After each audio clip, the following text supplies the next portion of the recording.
Bonjour, je vous souhaite la bienvenue à toutes et à tous dans cette nouvelle vidéo où je vais appliquer la démonstration du théorème de Thalès avec deux exemples d'application. Donc, quand utiliser le théorème de Thalès? Avec tout type de triangle, là vraiment, avec le théorème de Pythagore c'était avec un triangle rectangle, avec Thalès c'est tout type de triangle et parfois incluant les triangles rectangles. Pour calculer une longueur, comme le théorème de Pythagore, le théorème de Thalès c'est pour calculer une longueur, mais pas avec n'importe quel triangle, pas n'importe quelle configuration de triangle.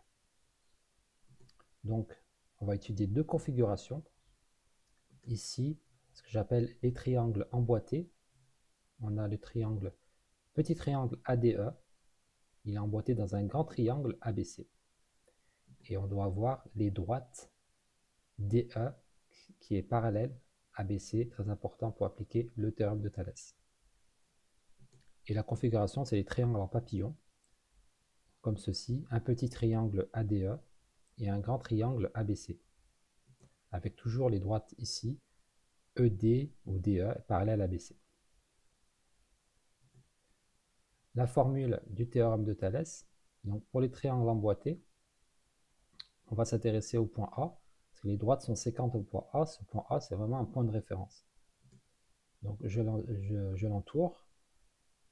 Donc dans ma formule, je peux commencer ici, je pars sur le petit côté AD, je commence de AD, petit côté sur grand côté, donc petit côté AD sur grand côté AB, comme ceci, est égal, de ce côté on fait pareil, on part du petit côté AE sur le grand côté, toujours en partant de A, AC, AE sur AC, est égal enfin, petit côté sur grand côté, cette fois-ci ici, DE sur BC. Attention, bien faire toujours petit côté sur grand côté, notamment ici, pas les inverser, sinon ça serait une erreur.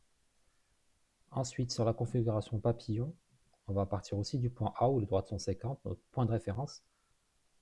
Donc on va partir sur le petit côté, ici, attention, ça va être AD, de ce côté-là, sur le grand côté. Attention, là on part de deux sens différents, mais j'ai toujours A. Donc petit côté AD sur grand côté AB. Donc je vais dans un sens et dans l'autre. Est égal, de l'autre côté, ça va faire petit côté AE sur grand côté AC. Voilà, et enfin, petit côté ici, DE sur le grand côté BC. Voilà pour la forme. Application 1, avec les triangles emboîtés, c'est le même triangle que précédemment, les droites sont séquentes en A.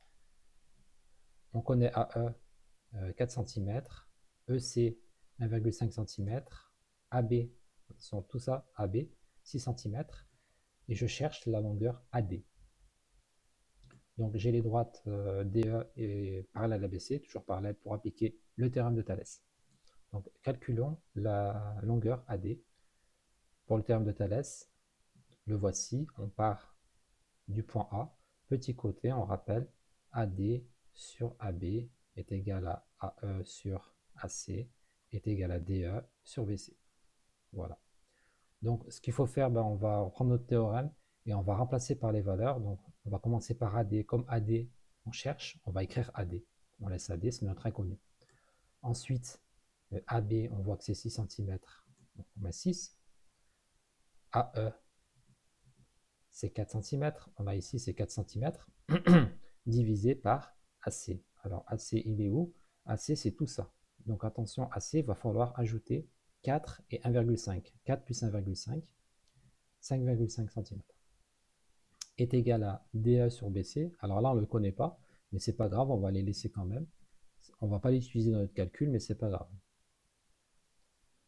Donc, du coup, calculons la longueur AD. En fait, pour calculer AD, il faut utiliser ce qu'on appelle le produit en croix. Donc, le produit en croix, ici, on a besoin de trois valeurs. Ça tombe bien, elles sont juste sous les yeux. Et on va utiliser le produit en croix pour calculer la longueur AD. Donc, utilisons le produit en croix. Pour rappel, c'est la multiplication, le produit de la diagonale, ici qu'on connaît, 6 fois 4, divisé par le nombre restant, 5,5. Faisons le calcul et on trouve environ 4,4 cm. Voilà, pour le premier exemple. Exemple 2, avec une configuration papillon. Je donne ED 2 cm, AD 2,5 cm, AB 3,5 cm, et on cherche la longueur BC ici. Les droites sont parallèles pour appliquer le théorème de Thalès. Donc, théorème de Thalès, le point de référence, c'est le point A ici. Il peut changer, hein, ici ça s'appelle A. Donc, petit côté, attention, il faut partir AD sur AB, comme ça, est égal à petit côté AE sur AC, et ensuite ED sur BC. Donc ici, on remplace par les valeurs, on commence par AD. Ici, AD, on connaît, c'est 2,5. Sur AB, donc AB, on regarde, on voit que c'est 3,5, est égal à AE sur AC. Donc là, AE, on voit qu'on n'a pas AE et on n'a pas AC. Donc on ne les a pas. On peut écrire est égal à AE sur AC. Ou bien on peut passer directement à la suite. On n'est pas obligé de le mettre. Donc là, en fait, j'ai mis la suite, en fait, qui est DE. Donc on regarde DE. Ici, c'est 2 cm. Donc on a 2. Sur BC. BC, c'est ce que je cherche. Donc je vais écrire BC. Donc ça simplifie la chose d'écrire avec 4 termes. Là, on va pouvoir calculer BC, toujours avec le produit en croix, comme ceci.